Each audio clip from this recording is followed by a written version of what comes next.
Buenos días y saludos desde Mayagüez, Puerto Rico. Soy Jeffrey Hurley Jimera, profesor en la Universidad de Puerto Rico, Mayagüez. Hoy tenemos una charla, 50 años de arte, con un artista y autor ecuatoriano, Enrique Dávila Cobos. Enrique, pues te voy a presentar formalmente en un momento, pero quería decir muchas gracias en nombre del departamento y de nuestra comunidad por compartir tu tiempo y pues tu obra con nosotros hoy. También quisiera agradecer a la Mellon Foundation por su apoyo generoso a esta actividad que forma parte del programa Nuevos Horizontes en Estudios Culturales y Humanísticos en Puerto Rico. Pues en el arte se puede contar historias, pero también hacer preguntas.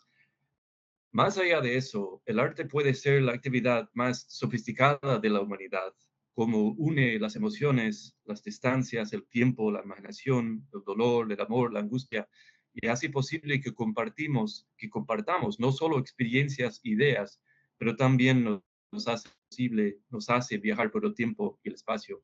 Pero el arte es más que eso. Cito a mi estudiante Franklin Cifre, que ha dicho las siguientes palabras sobre el arte. Yo dibujo para quitarme el estrés del día y imaginarme mundos no vistos y sonidos no escuchados. Eso lo hago cuando estoy triste y quiero quitarme del mundo a uno mejor. Y el arte logra eso. Es terapia, pero también es creación y aporta una voz visual y estética que puede cambiar, pero aumentar nuestra inteligencia colectiva y así ampliar horizontes. Y pues ya hecho este mini preámbulo temático, quería reconocer que hay algunas personas aquí fuera de la Universidad de Puerto Rico. Bienvenidas, bienvenidos. Y con eso quiero pasar el micrófono un momento a Lilian Larigote, la artista de profesor y profesora de arte y también la coordinadora de la División de Artes Plásticas de la UPRM, para un mensaje de apertura. Pues te paso el micrófono a Lilian.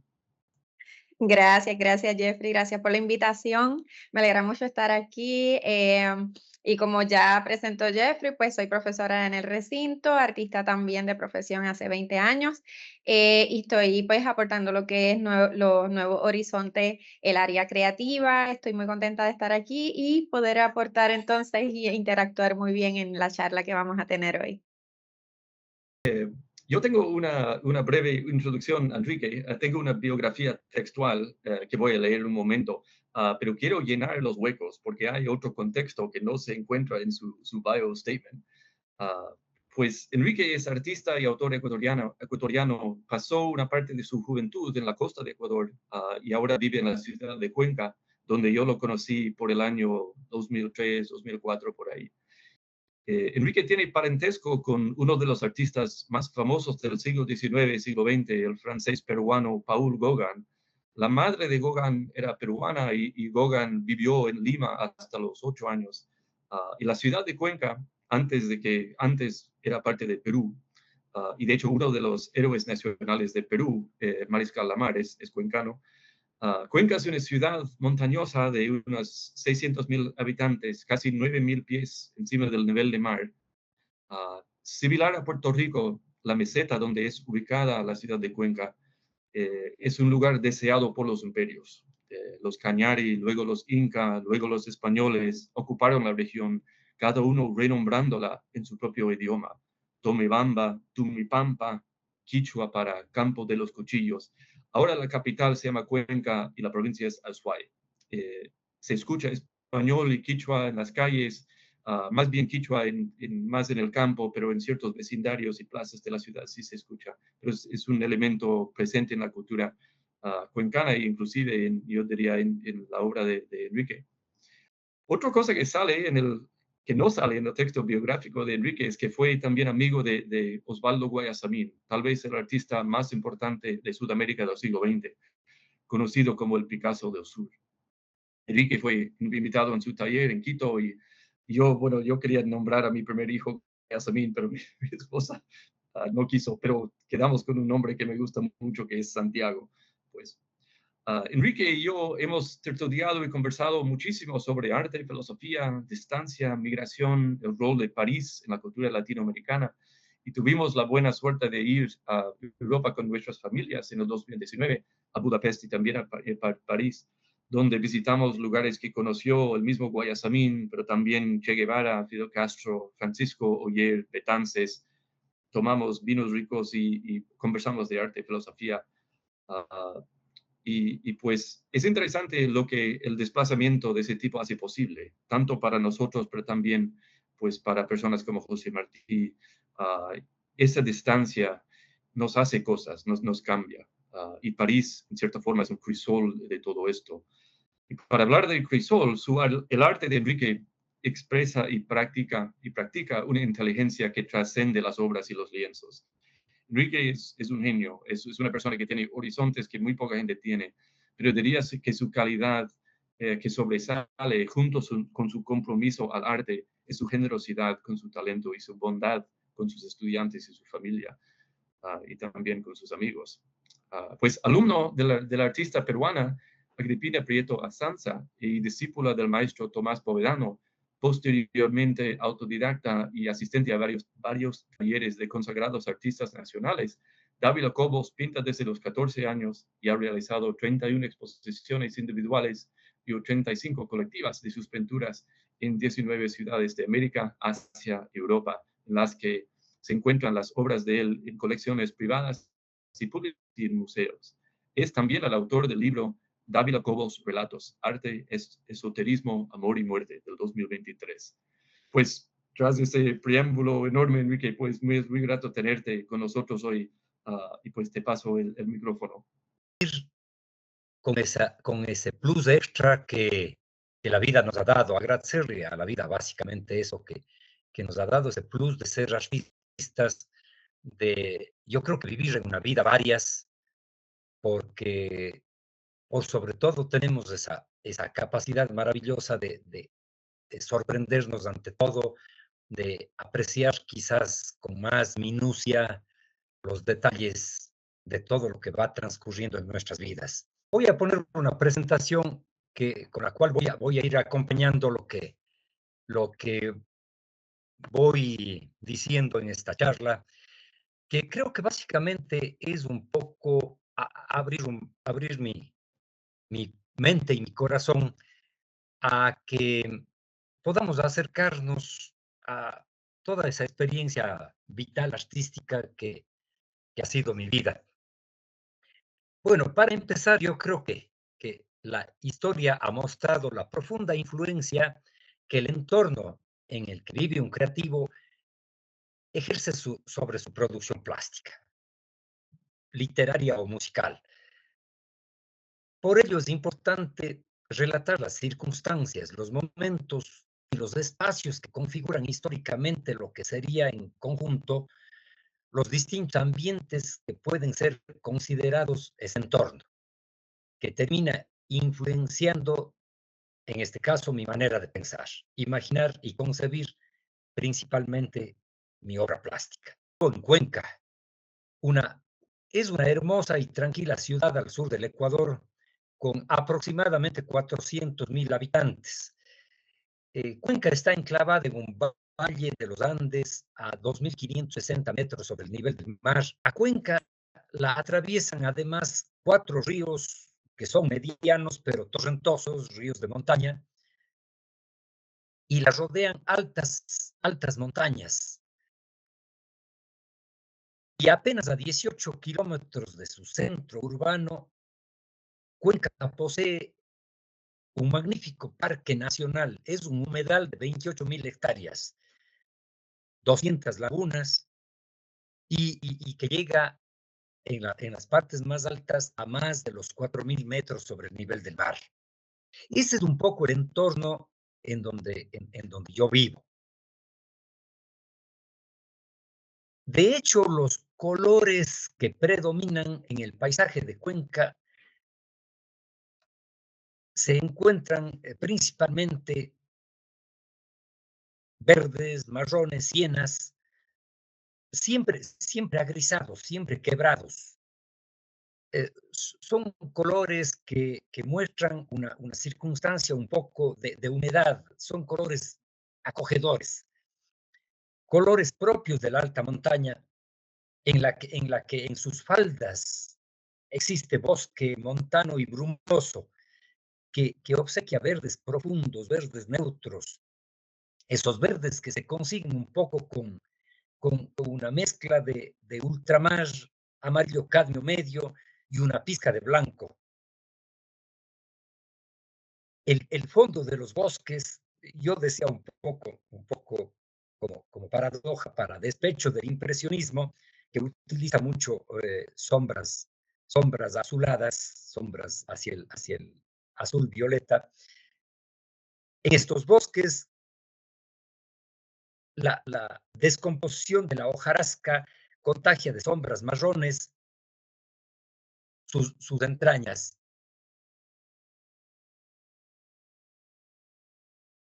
A su vez, las altas cumbres exhiben básicamente sienas que son los colores del pajonal. En Cuenca, las orillas de los ríos son maravillosas. Tienen unos pastos alrededor por la humedad, de hecho, unos pastos verdes que yo diría un poco más de azul cobalto y amarillo cadmio claro. La vegetación circundante varía entre los verdes provenientes de un azul Prusia, azul cobalto y amarillos medios presentes en el follaje de los eucaliptos y los verdes luminosos de los sauces. Esta es un poco las orillas de los ríos de Cuenca.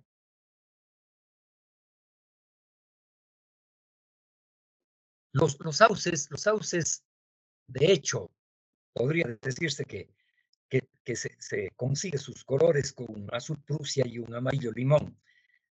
Todo ello está entre decenas de plantas aborígenes que más bien se mantienen dentro de la gama de estos verdes amarronados, austeros y conventuales. Lo interesante en Cuenca es que tras rocas, tras los muros de los recovecos que las protegen, de los cambios de temperatura de las madrugadas, especialmente de los vientos de agosto, podemos encontrar generosas floraciones de cientos de variedades de flores silvestres y flores cultivadas que hacen de Cuenca una verdadera ciudad jardín. Todo lo expresado, todo lo que les he contado, daría quizás la clave exacta de cuáles fueron los colores que han influenciado en la cromática de mis obras. Si no fuera por algo que ya comentó Jeffrey, porque mi infancia, hasta los 6 años, la he pasado en el trópico. Mi padre fue director de un hospital militar, era médico militar, y en ese pueblito llamado Pasaje, un pueblito que intentaba, eso lo sostengo siempre, intentaba no ser ahogado por la selva y por las plantaciones de plátano y cacao. Eso sin considerar, además, la extrema humedad y el intenso calor del lugar. Hacía que sea realmente un pequeño enclave en una inmensa selva. Sin embargo, yo creo que también era un paraíso con cientos de verdes, amarillos, rojos, violetas y anaranjados provenientes de esa exuberante vegetación que la rodeaba. Allí pululaban miles de aves e insectos de infinidad de colores, formas y tamaños, y había muchísima agua. Agua en esos velos de lluvia o de niebla, agua verde azulada en el mar, agua torrentosa y agua calma, siempre amarronada en sus diferentes ríos. Y la más bella de las presentaciones del agua era aquella que adornaba con caprichosos colorines todas esas luces al anochecer, esas luces que saltaban en las calles mojadas todas las noches y casi todo el año. Básicamente desde mis 2 años de edad, que tengo memoria, Yo vivía fascinado con toda esa abundancia de colores, olores y fantasía de ese pequeño pueblito, fascinado con todas las imágenes de ese raudal que a veces creo hasta rebosaba mi memoria, mi retina. Era formidable mirar a sus mujeres con vestidos ligeros mostrándose a plenitud, esos niños retosando en las pozas de agua de las calles, esos hombres del monte, se los llama montubios, es un pueblo, el pueblo de los montubios, que yo les veía vestidos de musgo, de ese musgo de la selva, todos machete en mano, temerarios y orgullosos, vitales.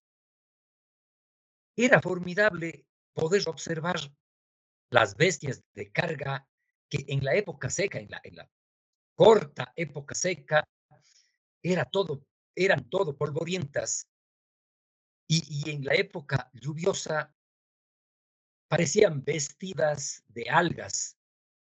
Existían también muchísimos gallos de lidia, como se imaginarán, de variadísimos colores. Yo decía gallos bravos como sus dueños.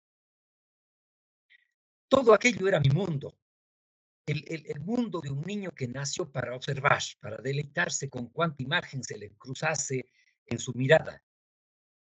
De hecho, no había revista ni libro con imágenes que no los hubiera revisado repetidamente. Algunos mostraban mis primeros dibujos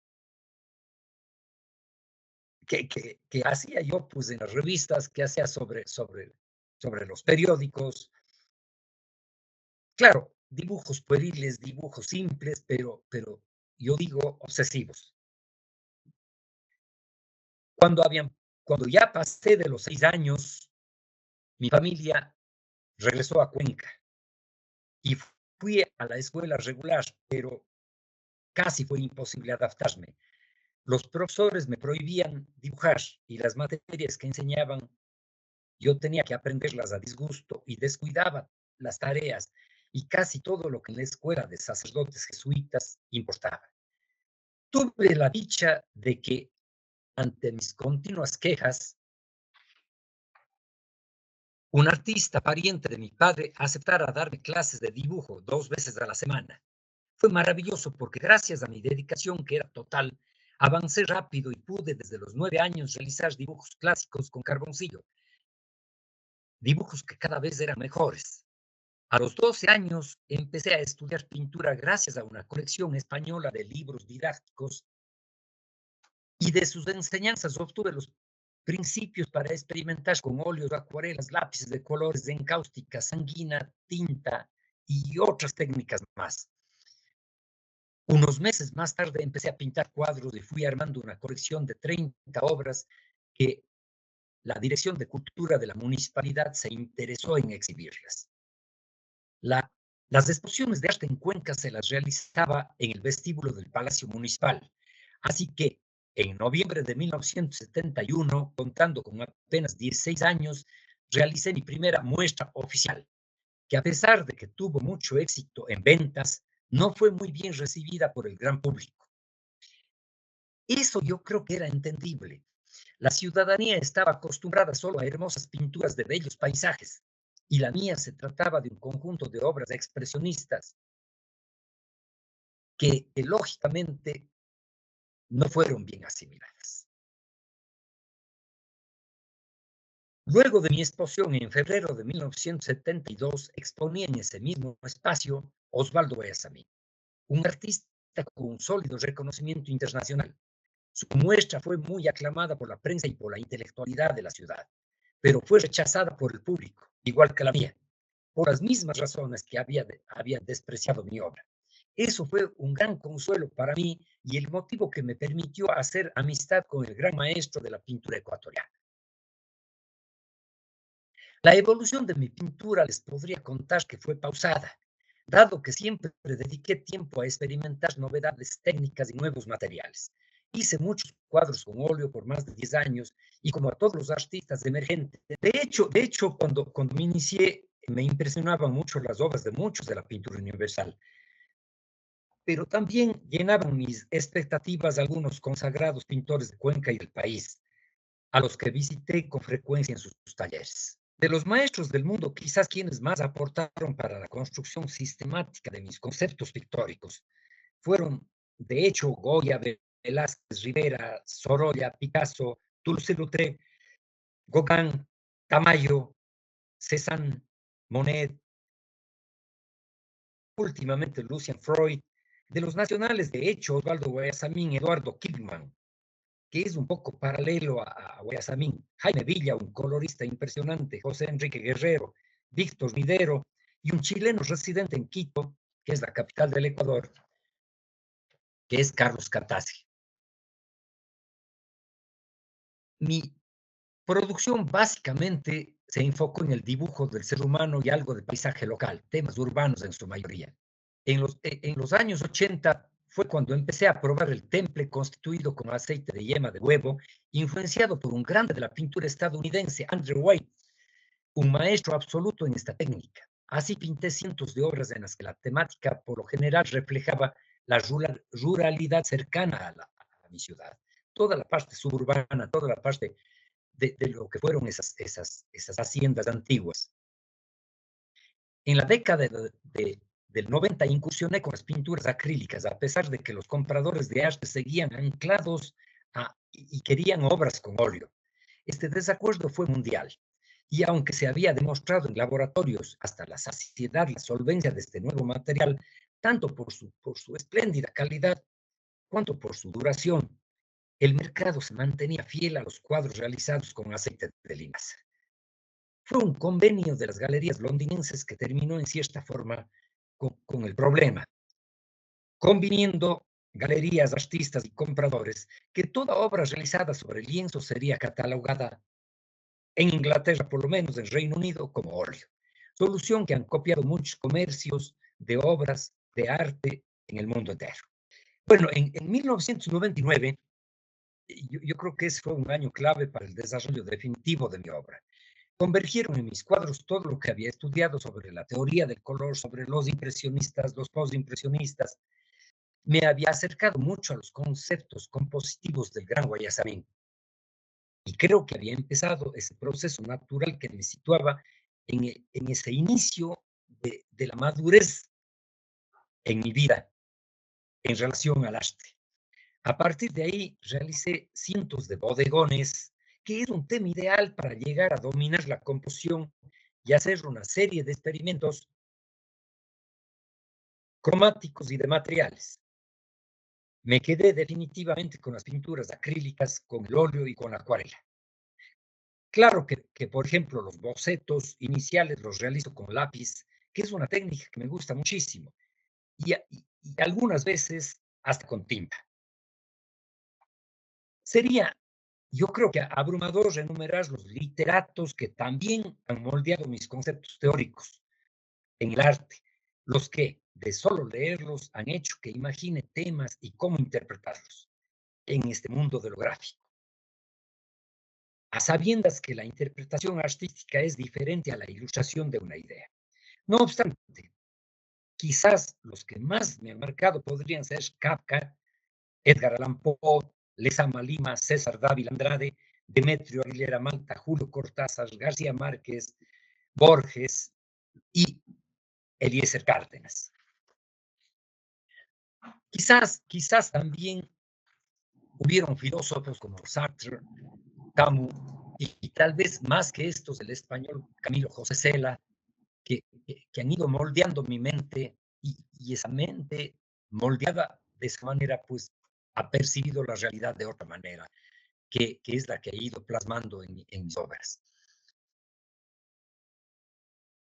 Comenzada la década de 2000, con varios artistas armamos grupos culturales con los que realizamos muchas exposiciones en diferentes partes del mundo.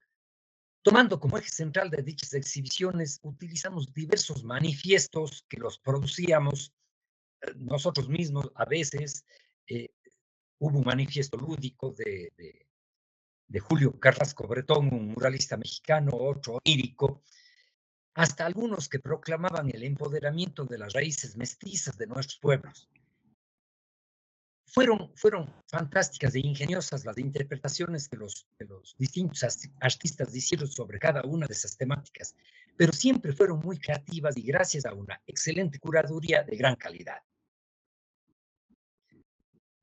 Ya por los años, aunque creo que por los años 70 había incursionado en la investigación de la filosofía oriental y de algunas de sus prácticas, como la meditación, el desdoblamiento, la clarividencia, la telepatía y de algunas místicas que se originaban en rituales paganos como los celtas, egipcios, persas. Recién a finales de la primera década de este siglo contacté con grupos y sociedades semisecretas que existen hasta la actualidad. Masonería, rosacrucismo, wiccanismo, teosofía, entre algunas de estas. Grupos que terminaron obsequiando una cantidad de ideas e interpretaciones particulares de la realidad, conceptos místicos, herméticos y esotéricos que desbordaron con imágenes, toda esa inquieta imaginación que siempre tuve. Desde hace 15 años mantengo 5 series temáticas como eje central de mi producción, a saber, la esotérica, la onírica, el paisajismo, que el paisajismo, aclaro, básicamente lo realizo ahora con acuarelas, los bodegones y los retratos.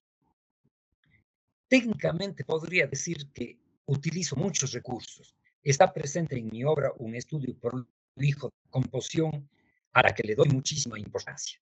Un dibujo que se inicia solo como un boceto y termina siendo muy detallado, sin ser exactamente naturalista. Doy preferencia a lo expresivo. Prosigo con trazos muy determinados y una primera aproximación a los colores generalmente de la obra, seguido de una aguada, veladuras y restregados. Repaso continuamente el dibujo y voy oscureciendo los tonos de los diferentes matices. Guardo los empastes más densos para algunas luces que voy definiendo al final de la obra. En cuanto al libro, esa es otra historia. El libro al que se refirió Jeffrey, que es Dávila Cobos Relatos. Esta empezó cuando el Museo Municipal de Arte Moderno de la ciudad de Cuenca me había invitado a realizar una muestra de mis obras en sus salas. Aclaro que solo hace 2 exhibiciones de artistas consagrados cada año. Y les hubo planteado hacer una muestra retrospectiva, dado que coincidía que cumplía 50 años de lo que había comenzado a pintar y preparar aquella primera exposición que se realizó en el vestíbulo del municipio.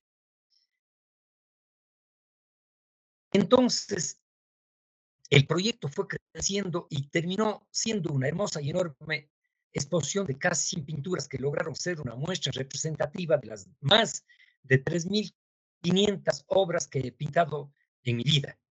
Parte de este plan era publicar un libro biográfico que contenga una síntesis de mi vida artística. Hubo, sin embargo, una serie de tropiezos. Intenté sin éxito contratar a un escritor que lo redactara, pero no llegué a ningún acuerdo y apremiaba un viaje a Europa, en el que justamente estando con Jeffrey en esas largas tertulias que tuvimos, él me planteó que escribiera yo mismo el libro. Y así empezó esta aventura en el campo de la literatura. Bueno, estaba acostumbrado a escribir conferencias y presentaciones de exposiciones para los colegas pintores, pero un libro, eso era un asunto muy diferente. Sin embargo, con algunas pautas que Jeffrey me había dado y habiéndome dedicado casi 3 meses y casi 10 horas diarias a estudiar la gramática española, leyendo textos, cursos en línea, pues pude en 4 años más o menos escribir aquel libro titulado Dávila Cobos Relatos. En realidad fue muy exitoso y eso me entusiasma comentar, pues en los 2 meses siguientes al lanzamiento se vendieron más libros que ningún otro libro aquí en la ciudad de Cuenca. Quizás ha faltado mucho por contar o detallar en esto que les he comentado, pero no es fácil resumir en 2 horas, en 1 hora, 65 años que es en este momento de trabajo creativo, porque es una labor en la que abundan los detalles. Esas pequeñas anécdotas que van construyendo con cada trazo, con cada pincelada, esa estructura maravillosa que es la obra pictórica. Básicamente, eso es lo que iban a ver ustedes en las primeras fotografías, van un poco el entorno de Cuenca. Y en las siguientes fotografías van a poder ustedes observar cómo ha sido el desarrollo y los cambios que se han ido dando en la temática, en la técnica, en el concepto de mis obras, hasta terminar con las tres últimas imágenes, que son las obras actuales que estoy preparándolas para una exposición que posiblemente armemos aquí en el Ecuador y seguramente va a ser exhibida en unas 3 ciudades europeas. Entonces, ahí pueden ver ustedes un poco cómo fue esos inicios con el óleo, luego el temple de aceite de yema de huevo, luego los acrílicos, los conceptos compositivos que se emplearon para producir todos esos bodegones, esa serie enorme de bodegones, y luego esa obra esotérica que básicamente plantea hacer interpretaciones sobre una serie de conceptos herméticos, incluidos el tarot, el esoterismo egipcio, persa, celta. Y ahí cabe una pequeña anécdota. Cuando investigué un poco mis ancestros, encontré que realmente soy descendiente de un sacerdote druida que venía del País Vasco, que era celta, por supuesto, y que había llegado en 1574 a la ciudad de Cuenca, con 4 hermanos más y con todas sus familias. Ellos eran, por sobre todo, bueno,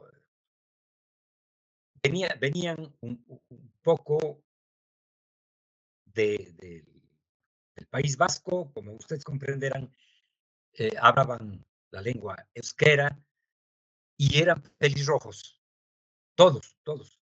O sea, los 5 hermanos, sus esposas, sus familiares. Esa característica del pelo rojo se mantuvo por años, por muchísimos años. Inclusive, pues como anécdota, también mi madre fue la última pelirroja de la familia, puesto que ya nosotros no heredamos ese rasgo y de nuestra descendencia tampoco. Quizás esa característica produjo un hecho genético que me inspiró a tener esa curiosidad enorme para buscar esas raíces, buscar esos hechos y buscar en eso de lo hermético, en eso de lo apegado a esas circunstancias religiosas antiguas, a esas leyendas, algo que pueda en un momento dado servirme de inspiración para mis pinturas. En primer lugar, muchas gracias. Sí, he ido pues pasando desde de todos los 45. Y sí, yo creo que ahora podemos abrir para...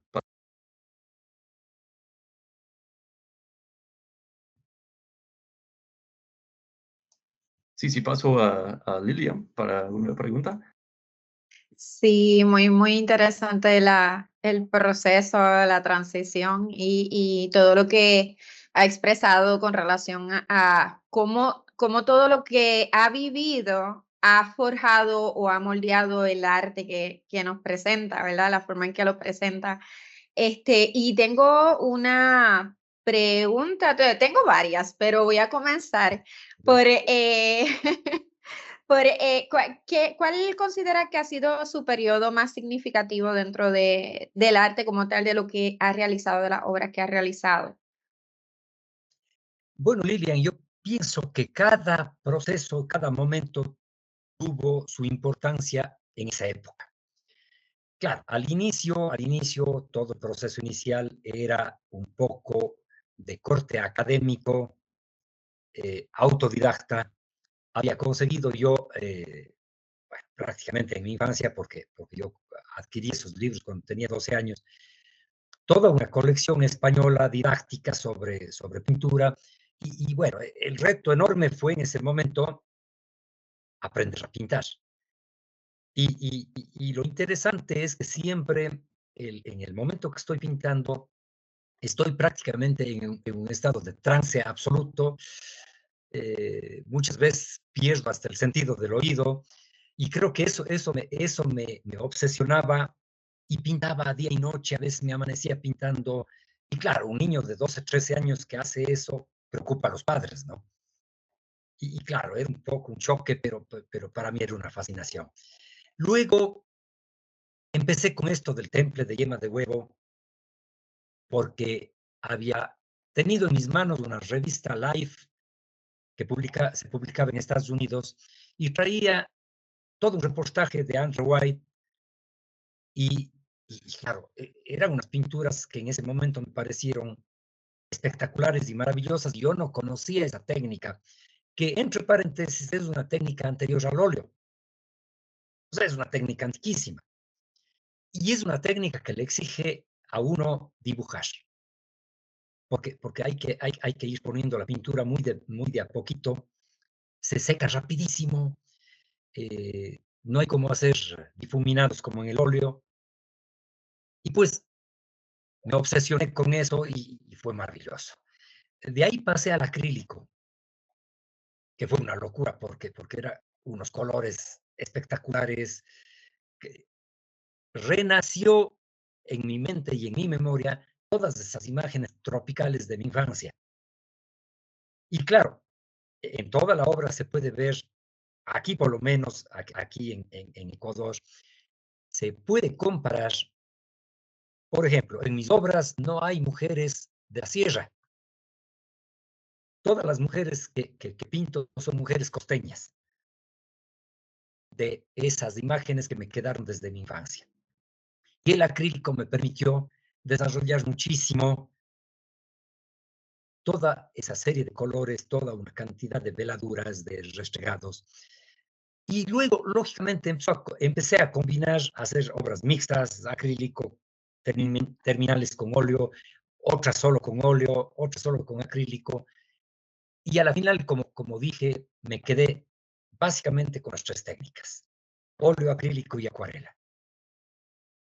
El esoterismo como tema quizás ha sido lo que más profundamente ha calado en mi persona, porque me ha obligado a compartir experiencias con chamanes, con místicos, con masones, con rosacruces y entender qué es lo que les motiva, qué es lo que estudian para llegar a esas circunstancias, a esos conceptos, a esas, por ejemplo, en el caso del chamanismo, cómo consiguen los chamanes y la gente que está con ellos llegar a los desdoblamientos mediante el consumo de ayahuasca. Entonces, yo he estado en la selva amazónica, en la selva oriental del Ecuador, más de 30 veces en rituales chamánicos con ayahuasca. Hago una aclaración, nunca he probado la ayahuasca, pero he estado presente viendo y conversando con las gentes que lo han hecho. Entonces, ha sido una experiencia espectacular al respecto de cómo obtener esa información. Sí, me parece muy, muy interesante porque me imagino que aquí en los que están conectados probablemente son estudiantes también. Y muchos están en la formación del arte, que esto es necesario, ¿verdad? ver que no es, el arte sale, ¿verdad? De adentro, pero también hay que investigar. Entonces, lo que también nos está presentando es eso, ha vivido antes de crear, o en el proceso de crear, y eso es sumamente esencial. O sea que me parece súper, súper interesante lo que está mencionando. Y tengo otra pregunta. ¿Qué el color en sí vi unas obras que el color era distinto, aparte de que sé que los medios son diferentes, pero el color actual tiene un significado que le ayude a expresar más lo que desea, o simplemente busca, ok, voy a trabajar con este color porque es el que me llama. Yo sé que hablo del color rojo y demás, pero si hay algo ¿verdad? Como que le mueve, porque yo sé que cuando uno trabaja muchas veces instintivamente utiliza ciertos colores, otros los usa a propósito con objetivo, pero hay algo que realmente considere, ok, este color siempre está ahí presente y realmente no es algo que esté premeditado. Bueno, Lilian, yo pienso que en principio una de las características de los que nacemos artistas, y eso no lo digo como algo, o sea, como presunción, no, sino que nos tocó, porque no es que es una bendición siempre, pero una de las características de los que nacemos artistas es que somos hipersensibles, somos excesivamente sensibles a todas las circunstancias que nos rodean. Eh, entonces, yo pienso que durante el día, entre paréntesis, yo duermo muy poco, duermo 4 o 5 horas por día. El resto del tiempo, yo noto que voy cambiando. O sea, no soy igual a las 6 de la mañana que estoy en pie o a las 11 de la noche. No soy igual, no soy la misma persona. Entonces, depende a la hora que empiece a pintar el escogimiento de los colores. En un momento dado yo noto que, por ejemplo, en la tarde y en la noche me vuelvo más sensible al asunto sentimental, al asunto emocional. En la mañana soy quizás un poco más racional. Entonces, un poco de ahí depende qué colores voy a lanzar, porque realmente yo lanzo los colores al inicio de la pintura, porque creo que el proceso de pintar requiere que uno haga un zigzag entre racionalidad y emocionalidad. El dibujo inicial, el boceto, tiene que ser emocional. Si no, no va a captar la intención del artista. Luego, hay un detalle del dibujo que tiene que ser racional. Luego, los colores a veces los lanzo contra el cuadro y eso es emocional. Luego hay un ajuste que es racional. Luego hay un poco de hacer las sombras que es emocional y luego las luces y los detalles que es racional. Son diferentes procesos con los que se configuran. Quizás de ahí nace el hecho de que el espectador, cuando ve una verdadera obra de arte, porque no toda pintura es una obra de arte, inclusive no todas las obras que un artista hace, que yo mismo hago, pueden ser consideradas obras de arte. Hay veces que fracasamos pintando un cuadro. Fracasamos porque estamos fracasando en nuestro interior, en nuestra emocionalidad, en nuestra racionalidad. Hay un día malo, ha habido tragedias en nuestra casa, en nuestra vivencia, y eso puede hacer que produzcamos obras maravillosas o fracasos. Entonces, el espectador cuando ve una verdadera obra de arte, claro, no puede entender cómo hay esas cosas que está viendo. Y es que un cuadro en realidad, a pesar de ser pintado por un autor, es pintado por quizás 10 personas diferentes, porque ese autor se transforma en 10 personas diferentes por las circunstancias que les rodean. Por eso es que somos tan difíciles los artistas en nuestro trato. Yo me considero sociable, pero sé que no es fácil entenderme a las diferentes horas del día. Chévere. Sí. Lindo. Bueno, y yo tengo, para antes de abrir antes de abrir como la conversación al público, yo tenía una pregunta, de hecho, que siempre me interesaba. El otro día estuvimos haciendo una videollamada con Pablo y la Gusta, y alguien dijo, oye, ¿cómo se dice X en, yo creo que era sangre, ¿cómo se dice sangre en Quichua? Y me dije, no, no sé qué, no sé qué. Y, o sea, tenemos esas palabras en Quichua, ¿no? Que se dice fuchi, atatay, chachay, chum, yucas, en fin, morocho, poroto, etc. Pero siempre me ha interesado mucho de que, o sea, cuando hay esas dudas, que es común, pues, preguntarte a ti, o sea, ¿cómo es esto y cómo viene tu conocimiento del Quichua? O sea, ¿lo has estudiado en algún momento? ¿O cómo es que tienes eso? Aún es una pregunta lingüística, pero eh, pues siempre me preguntaba de eso. Bueno, la verdad es que, o sea, viviendo aquí en Ecuador, y vos conoces muy bien Ecuador, viviendo en Ecuador es tremendamente complejo eh, no encontrarse, no tratar con personas que hablan diferentes lenguas, lenguas aborígenes. Lógicamente, soy franco, nunca le dediqué demasiado tiempo a conocer eh, otros idiomas de aquí, sé muy poco, sé unas muy pocas palabras, pero eh, he tratado con gente que habla el quichua, he tratado que eh, las diferentes circunstancias, porque, por ejemplo, para nosotros los hispanohablantes, nos es muy complejo el hecho de que, por ejemplo, el quechua cañari, que es el de los aborígenes que están cerca de la ciudad de Cuenca, básicamente al norte de Cuenca, en la provincia de Cañar, es distinto del quechua shuar.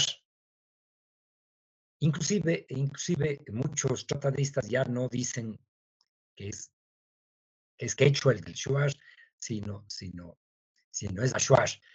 Bueno, en el norte, por ejemplo, en el norte tenemos nosotros, de hecho, un quechua distinto, que es influenciado por los originarios quitus. Entonces, si te fijas, tenemos quechua de los incas, quechua de los cañaris, quechua de los shuars, quechua de los quitus, quechua de los huancavilcas, quechua de los pueblos que vivieron en la actual provincia de Manabí. Entonces, es complejísimo. Es complejísimo, es complejísimo. No es fácil aprender inclusive el quechua. Habría que aprender uno de los dialectos y quedarse un poco sin entender mucho el resto. ¿Sí? Vos me decías, Ah, por ejemplo, sangre. Bueno, casi en todos los dialectos se dice yaguar. De ahí la famosa laguna de Yaguarcocha en el norte del Ecuador, en Imbabura, laguna que es famosa porque tiene un autódromo alrededor y se realizan carreras de autos eh, ahí, ¿no? Yaguarcocha, ¿por qué? Porque se supone que los incas consideraron que los cañaris les traicionaron, favoreciendo a los españoles. Entonces tomaron a 40,000 cañaris y los llevaron hasta Yaguarcocha y ahí los sacrificaron, los degollaron en Yaguarcocha. Y se dice, según la leyenda, que la laguna se tiñó de rojo. Sí. Siempre me interesaba esto, o sea, cuando visitaba, bueno, cuando voy de visita, pues que hay como todo esa como infraestructura debajo, ¿no? Y me acuerdo una vez que Jimmy, creo que es primo de Pablo, ¿no? Dijo una cosa, taita, y yo, ¿qué es taita? Dice, ah, eso es abuelo, pero es como, decía hasta taita en cierto contexto que no era otro, y esto siempre lo vinculaba como, no sé, como que cosas ahí que tiene Ecuador, bueno, comunidades de ese tipo. Porque, por ejemplo, aquí en Puerto Rico tenemos hay lo que son los taínos. Hay algo de como revivar lo que sería la lengua taína. Y también en Massachusetts, donde yo, bueno, en Boston, hay mucho Wampanoag ahí, pero la lengua casi se ha desaparecido. Pero a mí, yo creo que eso a mí, no sé, me hace curiosear cuando pienso en tu obra visual hasta, o sea, porque hay más de un como sistema filosófico, social, estética que viene de todas esas cosas que a veces no se mencionan, ¿no?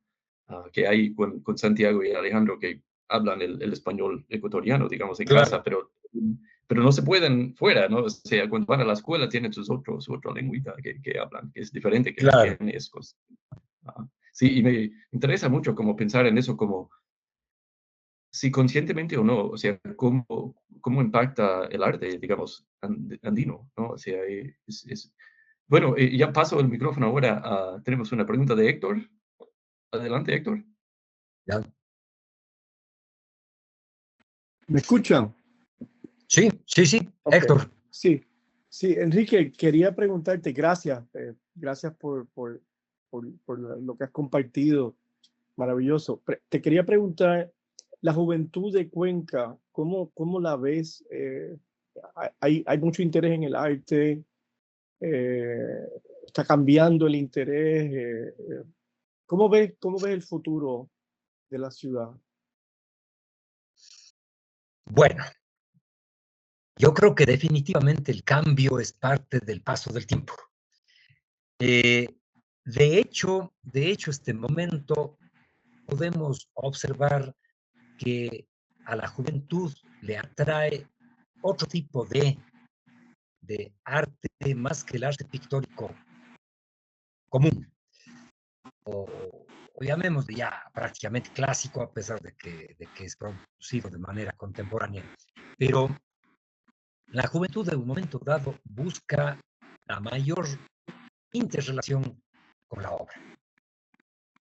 Entonces,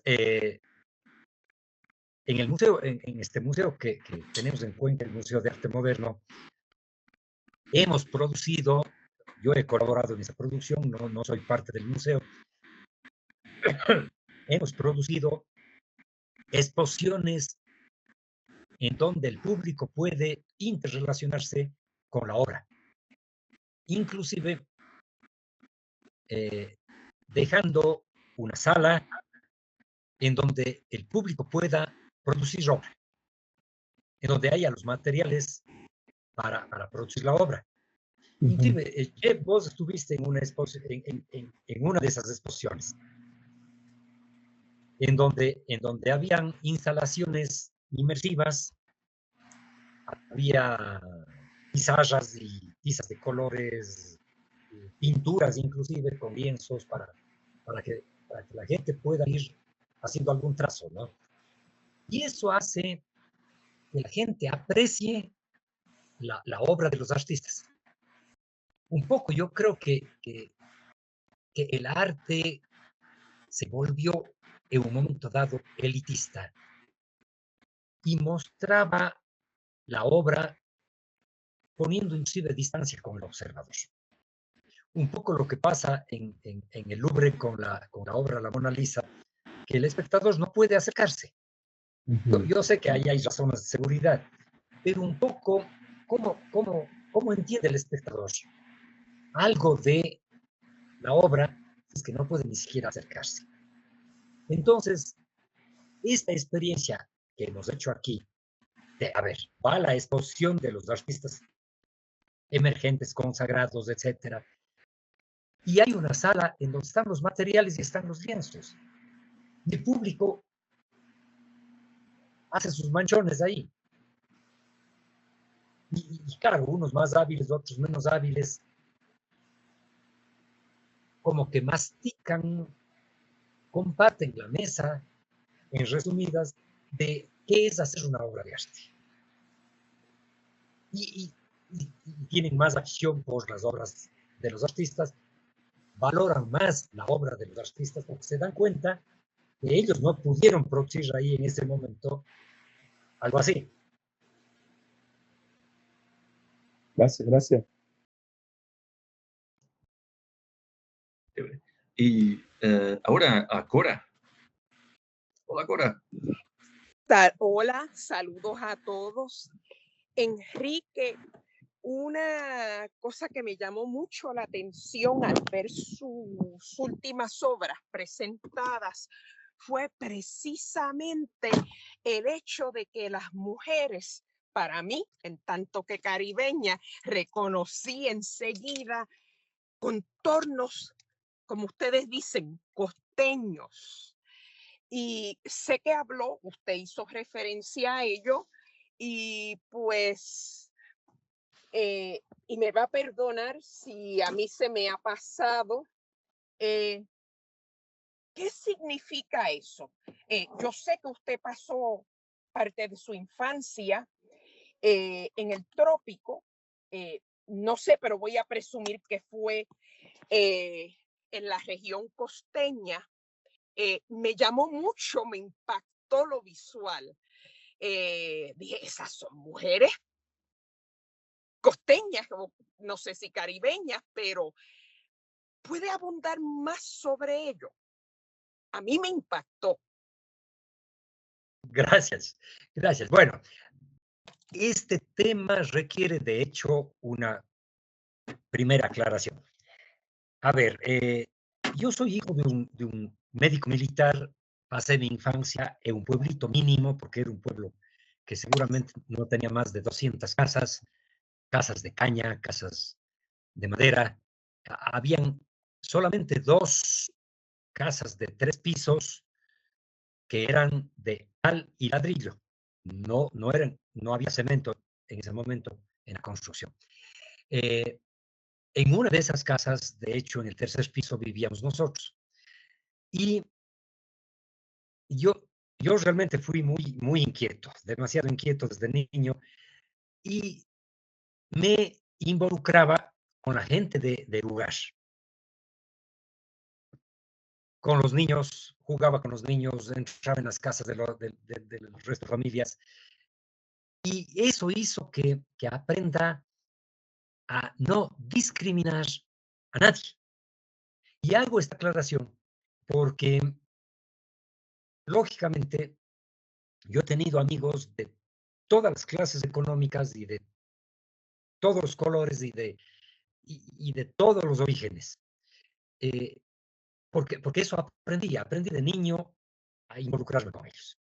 Entonces, las referencias que voy a hacer para poder aclarar la parte gráfica de por qué esas mujeres están en mi obra, es que definitivamente en las diferentes partes de la costa, desde lo norte hacia el sur del Ecuador, existen de hecho diferentes pueblos que han predominado en ese sector. Entonces, en donde yo estaba, que es la costa sur, había una dominancia absoluta del pueblo montubio y una pequeña porción de un mestizaje con el pueblo negro. Eso hacía bueno, y hasta el día de hoy, la gente de ese sector es gente muy orgullosa, muy altiva y muy hermosa, porque es un mestizaje muy especial. El pueblo montubio es un antiguo mestizaje y se constituyó en pueblo porque es el pueblo de la selva de la costa. Es un pueblo que tiene cultura propia, que tiene orgullo de una cantidad de tradiciones muy especiales y tiene vestuario propio, comida propia. O sea, toda la gastronomía es gastronomía montubia, vestuario montubio. Y las mujeres montubias, a pesar de que el calor no les permite tener un vestido abundante, usan vestuarios muy coloridos. Y ellas mismas tienen un color de piel precioso porque es un color canela, canela claro. Muchas de ellas tienen ojos claros y, y un garbo precioso al caminar. Esa es una característica del pueblo montubio y eso es lo que yo vi en mi infancia. No sé si un poco ahí contesto la pregunta. Sí, gracias, Enrique. Sí, y de hecho me recuerda un poco, había una telenovela que se llamaba Eduardo y la Costeña, que juega con eso, o sea, de la gente de la costa, que es Eduardo, que es como el de Bogotá, que es muy como, y luego la Costeña, que es como, yo creo que es de Barranquilla, y que tiene o sea, muy como viva, muy diferente, hasta cómo habla y cómo camina y todo, y es algo, bueno, siempre bueno, pero desde Puerto Rico a veces como que hay, o sea, no hay montaña, o sea, hay montaña, pero no hay montaña con mucho frío, o sea, con esa cultura diferente de cultura, o sea, dentro de la misma isla. Bueno, ahora de hecho tenemos una pregunta de Adriana. Adriana, tú eres de Barranquilla, ¿verdad? Saludos, sí, yo soy de Barranquilla. Eh, Ah, mi nombre es Adriana Mangones, soy artista plástica de Mucho gusto, profesión y Adriana. actualmente me estoy cursando la maestría de estudios culturales y humanísticos. Eh, Ahorita en la conversación o en la charla que nos estaba dando, mencionó a Gabriel García Márquez como uno de estos escritores que lo inspiraron. Y pues mi pregunta sería como que qué elementos o qué fue la inspiración o el aporte que tuvo Gabriel García Márquez para su obra. A ver, Adriana, yo viví en 1957 al 61, 62, porque los últimos años fueron con un poco de itinerancia, en este pueblo pequeñito de la costa del Ecuador, en este pueblo que se llama Pasaje. Bueno, y este rato ya es más grande. El asunto es que, o sea, yo era una especie de ratón que me movía por todo el lugar, por toda la ciudad, iba al hospital militar y bueno, mi único placer era observaba todo lo que podía. Y resulta que cuando estuve en más o menos 17, 18 años, leo la novela Cien años de soledad de García Márquez. Y para mí, o sea, toda la lectura, lo único que hacía es traerme recuerdos de Pasaje. Es que decías, pero es que, o sea, yo vivía en Macondo, ¿sí? Es que vivía en Macondo, eso era Macondo, ¿ya? Y claro, o sea, me fascinó absolutamente la lectura de la novela, porque, bueno, en mi libro, Jeff tiene mi libro, en mi libro, por ejemplo, hago un detalle un poquito más grande, un poco más extenso, de esas vivencias. A ver, por decirles algo, en una esquina del pueblito, porque era la plaza central y 200 casas alrededor, ahí había un tipo que vendía amuletos, pero eran partes de animales. En esa época eso era hasta bien visto, ¿no? Ahora es un crimen absoluto, pero él vendía patas de oso, uñas de lagartija, cosas así. Y él decía que, que porque nos mostraba a los que íbamos ahí, yo en esa época ya tenía unos 5 años, un libro en latín con unos grabados de la mitología griega, ¿ya? Y él decía que él conoce en las montañas, el lugar donde viven cíclopes, en donde viven centauros y toda esa cuestión, ¿no? Y nos hacía todas las historias acerca de eso. ¿Ya? Igual, había un médico que, una cosa, este vendedor, una cosa que yo relato en mi libro, este vendedor, él decía que él tiene ese libro porque él es descendiente de romanos, ¿sí? O sea, todos tenemos la imagen de los romanos, son los soldados romanos del Imperio Romano, ¿sí? Entonces, un poco, nadie le creía hasta que un día mi papá, riendo, se le cuenta a mi mamá, dice, oye, esto de que este señor dice que es descendientes romanos, pues hombre, es totalmente cierto, porque es nieto de un cura salesiano nacido en Roma. ¿Ya? Bueno, había leyendas ahí increíbles de que, por ejemplo, en las selvas circundantes, por ejemplo, había una persona que me decía que los animales en esas selvas, en unos montes recónditos, casi inalcanzables, los animales ahí se cruzan indiferentemente de cualquier especie. Entonces, que se cruzan águilas con colibríes, osos con monos, bueno, y que salen unas especies rarísimas. Todo esos cuentos, esas leyendas, en la mente de un niño de 4 años, de 3 años, de 5 años, producen realmente una cantidad de imágenes increíbles. Entonces, lo que yo digo para mí era tremendo porque de día soñaba despierto y de noche soñaba en todo lo que había oído, ¿sí? Qué Entonces, chévere. García Oye, Márquez para mí es importantísimo por eso. y, Muchas chévere. gracias. ¿Y Pasaje es un pueblo bananero también? Claro, claro. O sea, realmente Pasaje en ese tiempo estaba rodeado de selva y de plantaciones de banano. Y un poco menos plantaciones de cacao.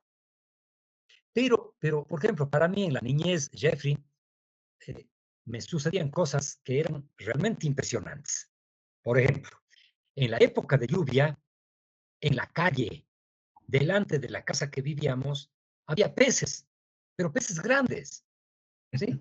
Porque la Sí, calle se inundaba, o sea, del río. 80 centímetros seguramente de agua, y ahí habían peces, pero peces grandes, ¿no?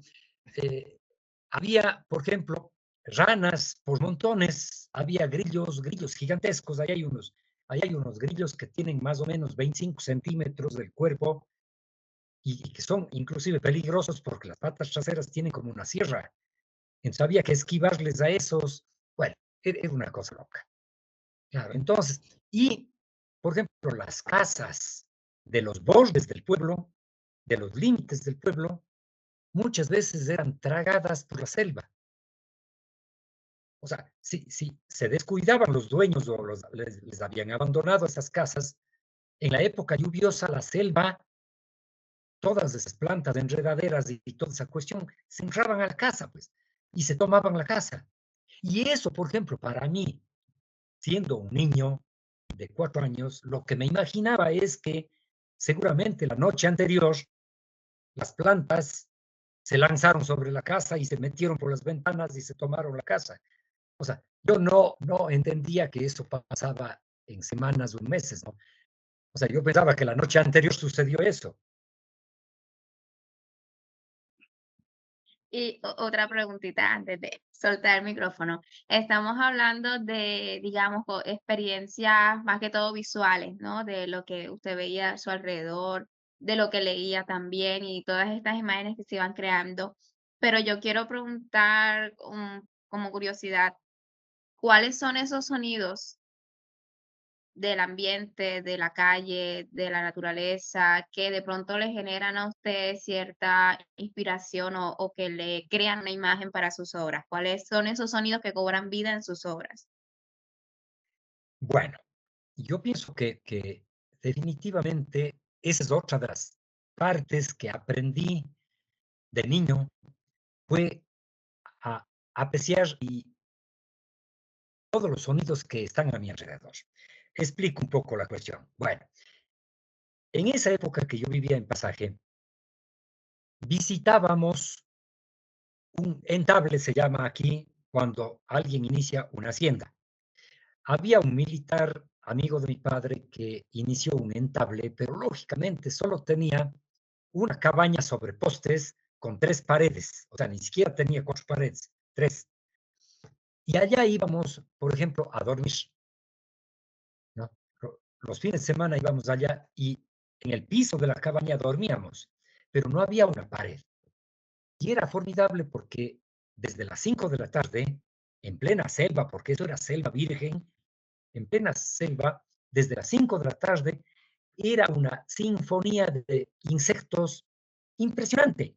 Pero es que era un ruido impresionante que las primeras veces asustaba y luego ya, bueno, guiado un poco por mi padre, aprendí a distinguir cuáles son los sonidos de los grillos, de las cigarras, de todos los bichos que había ahí. Y claro, ya a apreciar eso, ¿no?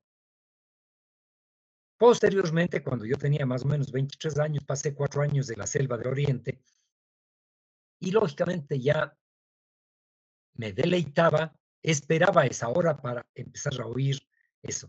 Entonces, los sonidos en general son totalmente apreciados, ¿sí? Como yo les comentaba, yo duermo muy poco, duermo 4 o 5 horas y duermo con música. Escojo uno de los autores generalmente clásicos y pongo para dormirme. Y yo creo que duermo a ese ritmo, ¿no? Sí, Muchas gracias. Chévere. Ahora pasamos a Ian y luego a Ever. Vamos a pasar un poquito la hora, pero ya pasamos a Ian y luego a... sí, sí, no importa. Hola, ¿me escuchan? Sí, sí. Sí, me interesó mucho al principio de su conferencia que describió los colores de su tierra, de Cuenca. O sea, cuán importante es para un artista transmitir los colores de su ambiente en su obra y cómo le ayuda a usted, en efectivo, transmitir los colores de su ambiente y de su ciudad natal. Bueno, como decía, yo pienso, y esto, bueno, hay muchos estudios que así lo dicen. Yo pienso que hay 2 gamas de colores que maneja un artista. La una gama es la que nace desde el interior, un poco de su naturaleza intrínseca. Y en mi caso, por ejemplo, hay unos azules violáceos que están presentes siempre en mi obra. Son mis colores de adentro. Pero definitivamente los colores del entorno terminan impresionando la retina del artista y termina ese artista de manera inconsciente plasmando en la obra. Eso es un poco, es definitivo. Entonces, Cuenca está a 2.560 metros sobre el nivel del mar. Estamos rodeados de montañas, de cualquier parte de la ciudad vemos las montañas. Por ejemplo, yo este rato giro la cabeza un poco y veo por la ventana de mi taller montañas. Y esas montañas son grisáceas. ¿Por qué? Porque en las faldas hay el bosque húmedo y en la parte alta se va perdiendo esa vegetación abundante y empieza el pajonal. Y el pajonal es un siena gris. Entonces, creo que eso en un momento dado compensa esos colores intensos que yo traigo desde la infancia y tamizan un poco algún color demasiado violento que pudiera en un momento dado emplear. ¿Quién está a la orilla del mar de hecho, va a contagiarse de esos aguamarinas, de los verdes del mar, de la bruma de fondo o de los días soleados, del color de la arena, del color de la vegetación sobre la arena, de las rocas, las rocas, aquellas rocas a las que el agua del mar golpea todo el tiempo, tienen un color especial. Inclusive las algas, las conchillas, los riscos cerca del mar, todos tienen colores particulares. Y esos terminan pegándose en la memoria, en la retina del artista gráfico, del artista visual. Y, lógicamente, en el momento de escoger, el artista escoge los colores que le son más familiares. Y entre esos colores familiares están los que está viendo todos los días. O sea, es un poco casi como la gastronomía. Si yo consumo alguna carne especial o algún vegetal especial, cuando me voy de compras es lo primero que me llama la atención, porque me es habitual. Eso pasa con los colores. El rato que ponemos los colores o escogemos los colores, estamos escogiendo por natural afinidad los colores a los que estamos acostumbrados.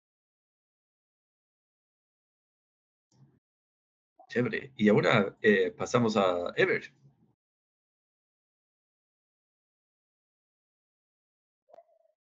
Hola, buena tarde, ¿cómo le va? Hola, Ever. Buenas. Soy Ever Pérez, artista plástico colombiano también, y estoy en la maestría de estudios culturales y humanísticos. Bueno, mi pregunta se centra más que todo en lo que es su creación artística.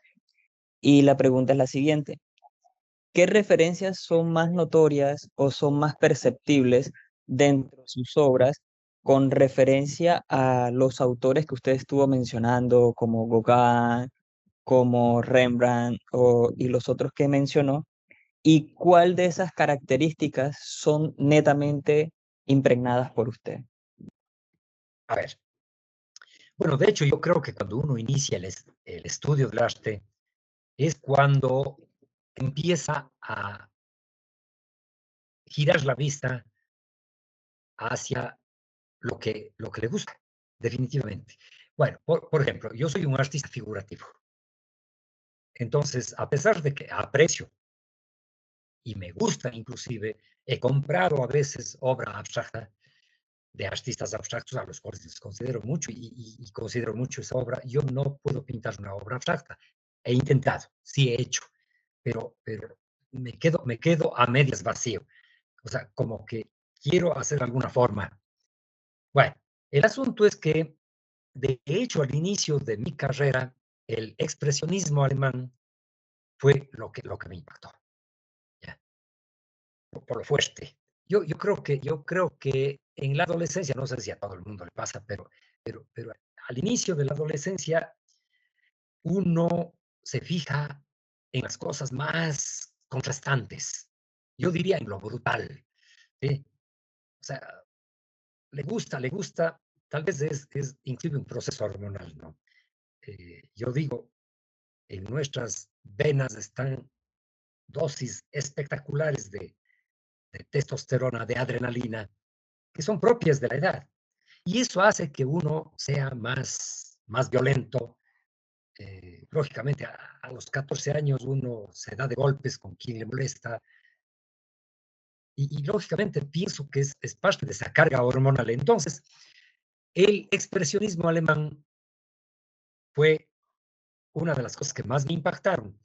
Y lógicamente, a poco de eso, hago amistad con Osvaldo Guayasamín, que es un expresionista que pinta la tragedia, la miseria, la desgracia humana, ¿sí?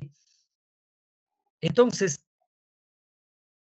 como tenía una característica muy interesante que me impresionó desde el inicio, una composición impecable. Y siempre he pensado yo que la composición es la base de toda obra de arte. Tanto así que a los grandes músicos los llamamos compositores.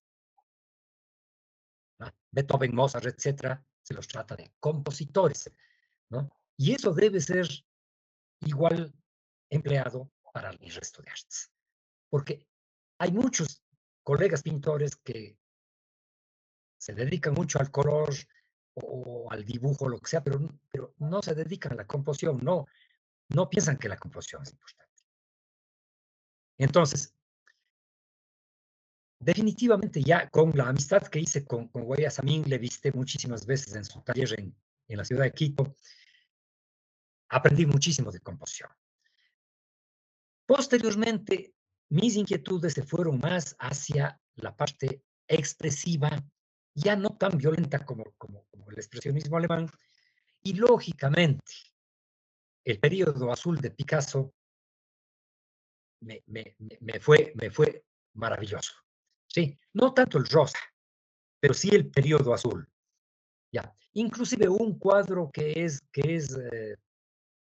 digamos, la transición entre los dos periodos, que es el de los saltimbanquis, hasta ahí llegué, ¿sí? Además, Picasso también tenía una composición maravillosa. Luego, me impresionaron gratamente todas las obras de Gauguin. Gauguin me pareció siempre fabuloso, ¿no? Hasta que, por un accidente de información, pude descubrir que teníamos raíces familiares comunes. Mi familia, de mi abuela materna, viene de Lima. Es moscoso, de Lima. Y Gauguin desciende de los Moscoso de Lima. Su abuela es Flora Tristán Moscoso, que es una gran activista francesa, ¿sí? Pero ella desciende de Lima, porque la madre de ella es limeña, ¿sí? ¿Ya? Ella se casa con un señor Chazal, y la nieta Aline Chazal es casada con el padre de Gauguin. Bueno, el asunto es que luego me impresionó mucho una técnica que me sigue pareciendo maravillosa, inescrutable a veces, que es de Henri Toulouse-Lautrec. Henri Toulouse-Lautrec emplea básicamente lápices de colores para hacer carteles para el Moulin Rouge. Y me parece espectacular. Es que me parece el pintor más indescifrable por espectacular. Y bueno, luego hubieron, por ejemplo, un colombiano, Obregón, que me parece fabuloso. No le nombro porque me olvidé, pero lógicamente es fabuloso. Obregón es fantástico, ¿no? Es fantástico. Para mí es el máximo pintor colombiano, ¿sí? Y con las disculpas a los colombianos, para mí Botero es un mal pintor, un buen escultor, pero un mal pintor. Los colores de Botero son pobres al extremo, ¿sí? Y no hay composición buena, etcétera, ¿sí? Pero Obregón es maravilloso. Obregón tiene un cuadro, por ejemplo, de las flores caníbales, que es una verdadera maravilla porque es un cuadro, si uno le ve es abstracto, si uno le ve es concreto, si uno le ve tiene flores dibujadas, y si uno le ve después de un momento no tiene nada, solo colores maravillosos y una composición espectacular. Bueno, luego vieron, por ejemplo, cuando hice un tiempo paisaje urbano, tuve como referencia, por ejemplo, a Bernard Buffet, el pintor gris, del París gris, maravilloso. Un poco eso. Y luego, por ejemplo, aquí en el Ecuador hubo un pintor, Jaime Villa, que era un colorista espectacular, espectacular. No trascendió demasiado, pero fue un colorista espectacular, Jaime Villa. Estuve en el taller de él, o sea, viendo toda esa cuestión de colores. Él, por ejemplo, o de él aprendí, porque ojo, cuando uno visita el taller de un artista, el artista no le enseña a uno aprende del artista. El artista normalmente en su taller dice lo que quiere decir, pero no es un profesor. Inclusive puede ser que no tenga dotes pedagógicas, ¿no es cierto? Entonces, no pretende enseñarle, pero uno tiene que aprender de ese artista. Entonces, yo aprendí de Jaime Villa mucho de los colores, mucho de los colores.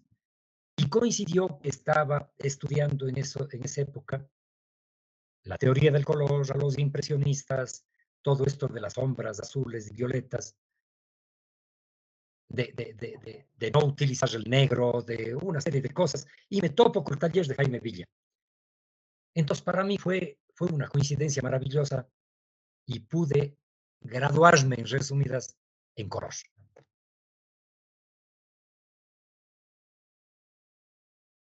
Bueno, Gracias. básicamente eso. Ever. Gracias. No sé si hay Muchísimas más gracias, preguntas. Enrique. Sí, y las preguntas, pues que muchísimas gracias, Enrique. Se nos hemos pasado un poquito de hora, pero, No o sea, importa. ojalá, No importa.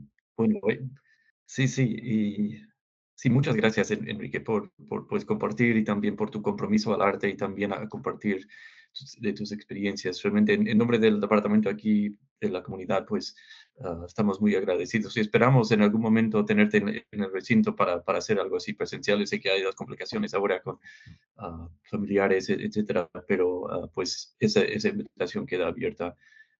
Y bueno, ya seguiremos nosotros al menos esa conversación en junio, cuando estemos pues por allá sí. en Bien. Cuenca. Sí. Bueno, muchísimas gracias. Bueno, también a Lilian, bueno, a los estudiantes, a la gente que ha hecho preguntas, pues, pues con esto, pues que hacemos clausura y de nuevo, muchísimas gracias, Enrique. Y pues sí, hasta la próxima vez. Jeffrey, me despido. Gracias a todos los que tuvieron la amabilidad y dieron el tiempo para escucharme, pues, y siempre a las órdenes, dialogar sobre arte es bellísimo.